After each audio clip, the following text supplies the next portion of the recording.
विद्यार्थी मित्रांनो, आपण मागच्या लेक्चर्समध्ये pollination by wind, pollination by water हे प्रकार बघितले, जे अबायोटिक फॅक्टर्सच्या माध्यमातून किंवा एजंटच्या माध्यमातून घडून आलेले दिसले. बायोटिक फॅक्टरच्या माध्यमातून पॉलिनेशन बाय इन्सेक्ट म्हणजेच परागीभवनाची प्रक्रिया जी असेल ती कीटकांच्या माध्यमातून म्हणजे बायोटिक फॅक्टरच्या माध्यमातून घडून येताना दिसली, त्याचा अभ्यास केला. आज आपण बायोटिक फॅक्टरमधील दुसरा भाग म्हणजेच पॉलिनेशन बाय बर्ड्स, त्यालाच ऑर्निथोफिली असं म्हटलं जातं, त्याचा अभ्यास करणार आहोत. Only a few types of birds are specialised for pollination. काही बर्ड्स जे आहेत तेच फक्त म्हणजे पक्षी जे आहेत तेच फक्त या पॉलिनेशन प्रक्रियेसाठी स्वतःच्या शरीरामध्ये असलेले बदल दाखवतात. त्यामध्ये आपण जर बघितलं तर काही त्यांच्या शरीराची रचना ही आपल्याला विशिष्ट पद्धतीने तयार झालेली दिसते. They have a small size and long बीक. त्यांचं शरीर हे आकाराने लहान असणार, चोच जी असेल ती त्यांची मात्र लांब आपल्याला दिसून येते. Example, sunbirds and humming birds. Some ornithophilous plants are bombax, callistemon म्हणजेच बॉटल ब्रश ज्याला म्हटलं तर ब्युटिया या प्रकारची उदाहरणं आहेत की ज्यांच्यामध्ये आपल्याला पक्ष्यांच्या माध्यमातून पॉलिनेशन जी प्रक्रिया जी आहे ती घडून येताना दिसून येते. आता पुढे adaptation in ornithophilous flowers. These adaptations are very useful for these flowers to carry out the pollination by a biotic agency bird. First is, flowers are usually brightly colored, large and showy. As we know, the biotic agency in the form of birds is useful for to carry out the pollination. They may attract towards these flowers. For that purpose, brightly colored flowers are there. These flowers are large and showy. They secrete profuse dilute nectar. They secrete a large quantity or in huge quantity of dilute nectar. For to sake of that getting the nectar, these birds are also attracted toward that flowers and pollination process, particularly cross pollination may occurs. Pollen grains are sticky and spiny. परागकण जे असतील ते चिकट अशा प्रकारचे असतील आणि त्यांच्यावरती एक विशिष्ट प्रकारचा दातेरी अशा प्रकारचं आवरण आपल्याला दिसून येतं. Flowers are generally without fragrance. As we know, the birds have very poor sense of smell. For that purpose in this type of flowers the fragrance is not present or the development of that glands responsible for to create a fragrance are not well developed. Pollination by bats. Now next part is pollination by bats. It is known as chiropterophily. Chiropteros means bat. A bat can transport pollens over long distance, sometimes several kilometers. Adaptation in Chiropterophilus flowers are dull colored with strong fragrance. They secrete abundant nectar. Flower produce a large amount of edible pollen grains. Example, Anthocephalus, Kadam tree, Adamsonia, Baobab tree. Then Kigelia means sausage tree. These are the examples which are shows the chiropterophily. Now the next part is outbreeding devices or contrivances. Many plants have mechanism that discourage or prevent the self-pollination. As we know, the number of plants show the self-pollination, and due to that self-pollination, desired characters cannot enter or the different characters cannot enter in the plants which are formed by the process of this pollination. For that purpose, naturally the different kinds of mechanisms are there. In that we call that as contrivances. To promote cross pollination and increase genetic diversity, plants have evolved a wide variety of sexual strategies. Genetic diversity is an essential factor for evolution by natural selection.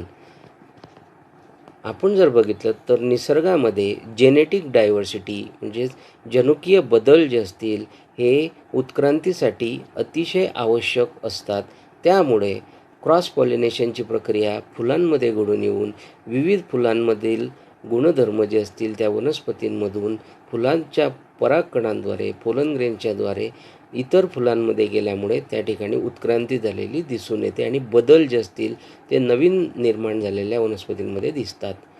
Continued self pollination result in the inbreeding depression.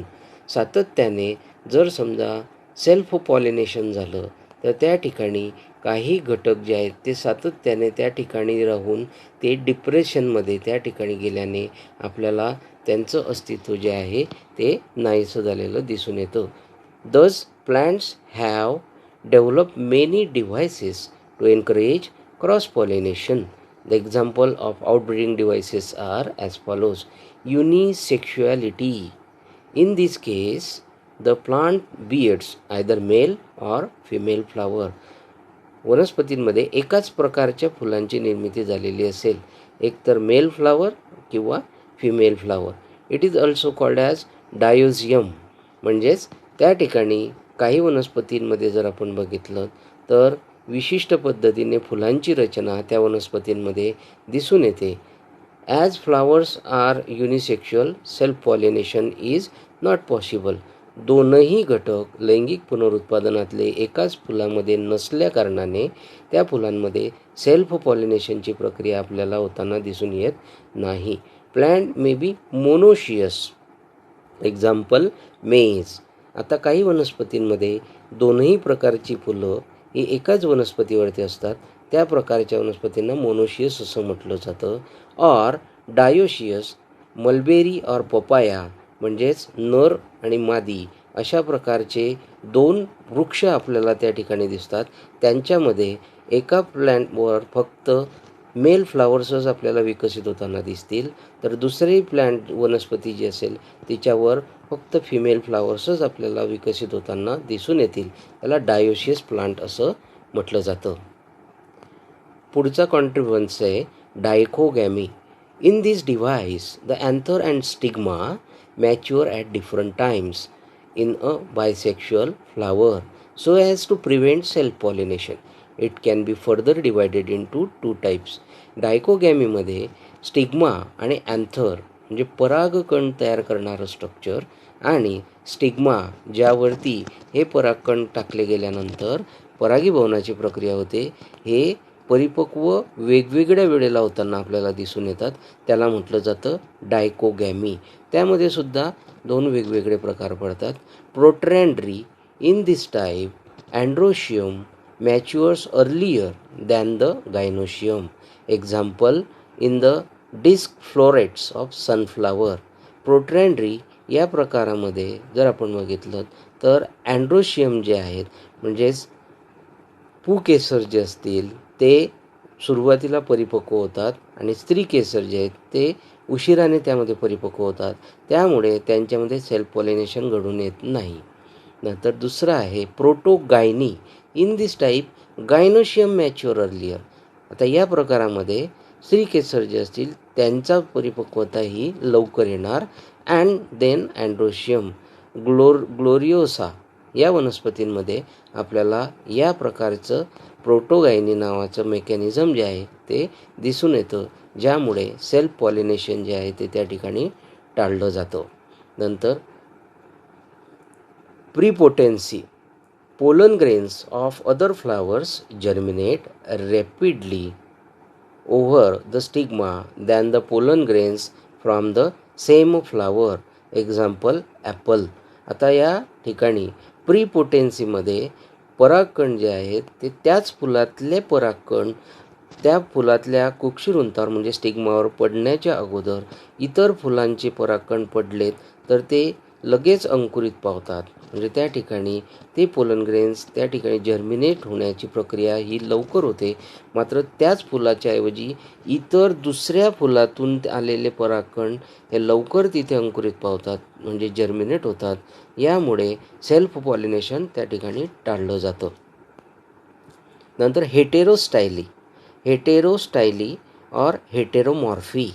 In some plants like Primula, primrose, there are 2 or 3 forms types of flowers in which stigmas and anthers are placed at different level, heterostyly and heteroanthi. आता यामध्ये जर आपण बघितलं तर त्यामध्ये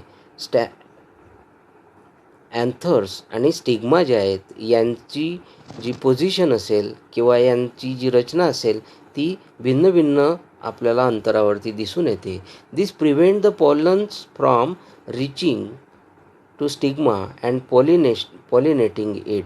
in heteromorphic flowers pollen grains produced from anther pollinate stigmas produced at the same level. या प्रकारच्या फुलांमध्ये त्यांच्या लेवलच्याच तयार होणाऱ्या परागकणांची लेवलच्या नुसार आपल्याला इतर फुलांमध्ये ते परागकण वाहून नेले जातात आणि त्याच उंचीवर असलेल्या स्टिग्मावरती ते टाकले जातात, जेणेकरून क्रॉस पॉलिनेशनची प्रक्रिया आपल्याला होताना दिसून येते. In this way this is a हेटेरोस्टायली और हेटेरोमॉर्फी.